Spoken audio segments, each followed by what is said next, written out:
Hello everyone, আসসালামু আলাইকুম। আজকে আমি তৃতীয় শ্রেণীর বিজ্ঞান সাজেশন দিব। অনেকেই বলেছিলে যে বিজ্ঞান সাজেশন দিতে পরীক্ষায় কোন কোন প্রশ্ন বেশি ইম্পর্টেন্ট, কোন প্রশ্নগুলো আসতে পারে, যেগুলো প্রশ্ন থাকছে এই পরীক্ষায় সেগুলোই দেখাবো। ইনশাল্লাহ এখান থেকে 100% কমন পেয়ে যাবে। তাহলে প্রথমে পানি, এই অধ্যায় থেকে বার্ষিকে আছে, অধ্যায় 7 থেকে সবার বার্ষিকে আছে। তো আমি পৃষ্ঠা উল্টাই।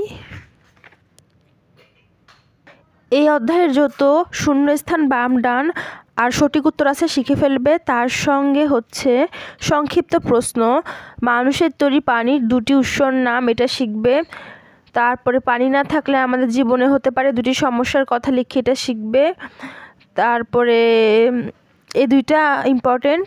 তারপরে পানি অপচয়ের 4টি কারণ, এটাও ইম্পর্টেন্ট। তারপর পানির অপচয় রোধে 4টি করণীয়, এটাও শিখবে। তারপর পানির অপচয় রোধ করা প্রয়োজন কেন। তাহলে কি কি শিখবে প্রথমে আমি দাগিয়ে দিচ্ছি। যাদের প্রিপারেশন একদমই খারাপ, মানে তোমরা শুধু পাস করতে চাচ্ছ, তাদের জন্য দেখিয়ে দিচ্ছি কি কি নাম্বার পড়লেই তোমরা পরীক্ষায় কমন পেয়ে যাবে। প্রথমে মানুষের তৈরি পানির উৎস, এটা পড়বে। তারপর পানি না থাকলে কি হতো, দুটি সমস্যার, দৈনন্দিন জীবনে পানির দুটি ব্যবহার, এটা শিখবে। তারপর পানি অপচয়ের 4টি কারণ, এটা শিখবে। তারপর লবণাক্ত, এটা দরকার নাই, গ নাম্বার দরকার নাই। ঘ নাম্বার, পানি অপচয় রোধ করা কেন প্রয়োজন। তারপর এটাও শিখবে। খ নাম্বার, পানি অপচয় রোধে 4টি করণীয়। তাহলে ক খ গ, এখানে ক খ আর ঘ নাম্বার শিখলেই হয়ে যাবে। এরপরের পৃষ্ঠায় যে মাটির থেকে দাগানো যে লাইনগুলো আছে মাটিতে, হচ্ছে এই রিডিংটা তোমরা একটু পড়ে নিবে, তাহলে পরীক্ষায় লিখতে সুবিধা হবে। তারপরে পরীক্ষায় কিন্তু আসবে প্রথমে মাটি কি, এই কথাটা কিন্তু আসবে। আমি পৃষ্ঠা উল্টাই। মাটির অধ্যায়তে প্রথমে কি শিখবে, মাটি কি, এই কথাটা এখানে নাই, কিন্তু এটা শিখে রাখতে হবে। মাটি কি পরীক্ষায় কিন্তু আসবে। মাটি কি, মাটি হলো পৃথিবীর উপরিভাগের নরম স্তর, এটা এখানে দেওয়া নাই, কিন্তু তোমরা এক্সট্রা করে শিখে ফেলবে। তারপর মাটির উপাদানগুলো কি কি, এটা শিখবে। তারপরে আমরা কি কি কাজে মাটি ব্যবহার করে থাকি, এটাও গুরুত্বপূর্ণ, পরীক্ষায় আসবে ইনশাল্লাহ। তারপর দোআঁশ মাটিতে কোন ফসল জন্মে, এটাও শিখবে সঙ্গে। ক খ গ দিলাম। খ নাম্বার আসবেই, সুন্দর এবং দূষণমুক্ত পরিবেশ তৈরিতে মাটির ভূমিকা বর্ণনা করি, এটা আসবেই খ নাম্বার পরীক্ষায় ইনশাল্লাহ, খ নাম্বারটা আসবে। তারপর দোআঁশ মাটির 4টি বৈশিষ্ট্য, এখানে ক আর খ দিলাম। তাহলে এখানে ক খ গ আর বর্ণনামূলকে ক খ মাটির অধ্যায় থেকে দিলাম। এরপরে হচ্ছে মাটির অধ্যায় শেষ আমাদের। এরপরে পরের অধ্যায় যায় জীবনের জন্য সূর্য। জীবনের জন্য সূর্য অধ্যায়টা থেকে আমি প্রশ্ন দাগিয়ে দিচ্ছি, কোনগুলো তোমরা পড়লেই কমন পাবে পরীক্ষা ইনশাল্লাহ দেখাচ্ছি। শূন্যস্থানে সঠিক উত্তর যা আছে পড়ে নিবে, ওগুলো বাদ দিবে না। আর প্রশ্ন দেখাচ্ছি আমি। আতসিক কাঁচ দিয়ে কাগজ পোড়ানোর মাধ্যমে সূর্যের আলোর কোন বৈশিষ্ট্য সম্পর্কে জানতে পারি। তারপর দেখি এখানে কোনটা দেয়া যায়, আমরা রাতের বেলা দেখতে পাই না কেন। এই খ নাম্বারটা পড়বে, এখানে সংক্ষিপ্ত প্রশ্নের খ নাম্বারটা পড়বে। তারপরে হচ্ছে দুপুরে 12টা দাঁড়ালে সূর্যের ছায়া কেমন দেখাবে, এটা দরকার নাই। বর্ণনামূলক প্রশ্ন, যেটা ইম্পর্টেন্ট দেখতেছি সেটাই দিচ্ছি। যদি সূর্য না থাকতো তাহলে আমাদের কি কি সমস্যা হতো, এটা শিখবে, এটা আসবেই পরীক্ষায়।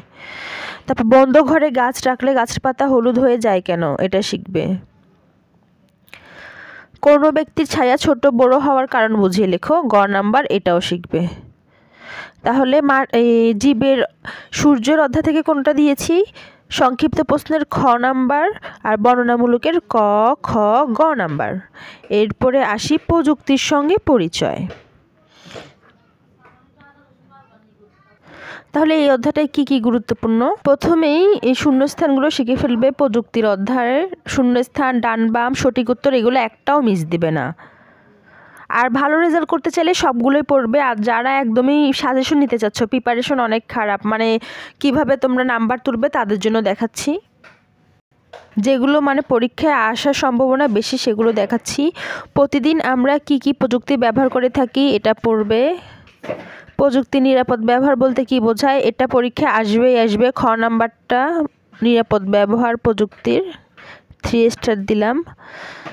তারপর এখানের মধ্যে শিক্ষাক্ষেত্রে প্রযুক্তি ব্যবহার শিক্ষার্থীদের শিক্ষা জীবন কতটা সহজ করেছে সে সম্পর্কে মতামত লেখো, এই খ নাম্বার। তো সংক্ষিপ্ত প্রশ্নের ক খ, বর্ণনামূলকের খ। প্রযুক্তি অধ্যায় থেকে দিলাম। এরপরে তথ্য ও যোগাযোগ, এই অধ্যায় থেকে দিই।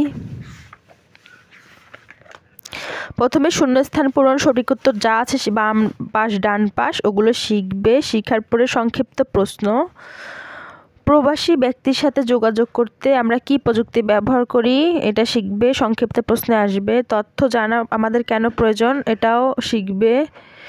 আর 2টি আধুনিক 2টি প্রাচীন প্রযুক্তির নাম, এটা কিন্তু অনেক বেশি ইম্পর্টেন্ট, এটা কিন্তু পরীক্ষায় আসবে। 2টি আধুনিক ও 2টি প্রাচীন প্রযুক্তির নাম লেখো। তাহলে এটা আমি 3 স্টার দিতেছি। 2টি আধুনিক ও 2টি প্রাচীন প্রযুক্তির নাম লিখি। এখানে 3টা প্রশ্ন 3টাই শিখে ফেলবে, বাদ দেওয়ার কোনো দরকার নেই, গুরুত্বপূর্ণ রয়েছে এগুলো। তো এভাবে সাজেশন দিয়ে দিলাম। এই প্রশ্নগুলো পড়ে পরীক্ষায় তোমরা ইনশাল্লাহ কমন পাবে। আর রিডিং থেকে কয়েকটা প্রশ্ন পড়ে নেবে। রিডিংটা তোমরা প্লিজ পরীক্ষার আগে একটু পড়ে যাবে, তাহলে তোমরা পরীক্ষায় কমন পাবে ইনশাল্লাহ। আজকের মতো এখানে শেষ করছি। আর কি সাজেশন লাগবে সেগুলো অবশ্যই কমেন্ট বক্সে জানিয়ে দিবে। সবাইকে আল্লাহ হাফেজ।